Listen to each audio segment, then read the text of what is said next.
Ukraine energy security is, of course, a very important priority for us. We agree that energy should not be used as a political weapon. This G7 summit should be firm and encourage Russia to lay down this weapon. The European Commission, and let me commend Commissioner Oettinger's efforts in the outgoing trilateral talks with Russia and Ukraine, is doing everything to act in this sense. A fair agreement between the parties, Ukraine and Russia, facilitated by the Commission on arrear payments, future gas price and modernization of the gas transit system is coming into reach. I urge the parties to make the final effort. That will be extremely important for the overall climate in the region. The crisis in Ukraine and Russia's actions are the very reason for the G7 Brussels summit, instead of the originally planned G8 summit in Sochi. The G7 came together because of shared beliefs and shared responsibilities.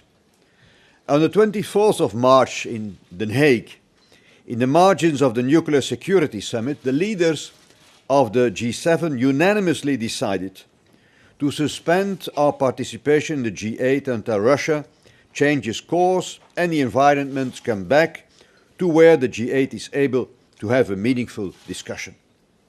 This decision was taken to show Russia that its actions also carry a political cost. Our agenda for the 2 days covers a broad range of topics, including foreign policy, global economy, trade, energy, climate and development.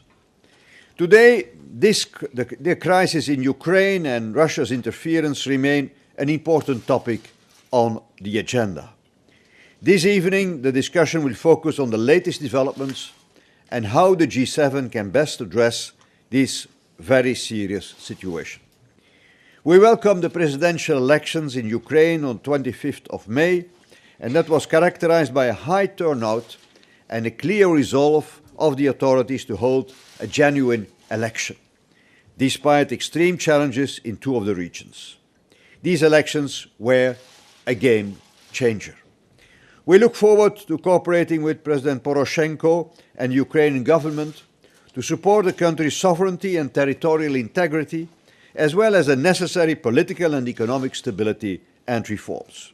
We call on Russia to cooperate with the elected and legitimate president and to contribute actively to de-escalation efforts, notably through the withdrawal of its troops from the border, using its leverage on the armed separatists in eastern Ukraine to stop their illegal actions and obtain their disarmament, and preventing the crossing of armed militants and weapons into Ukraine.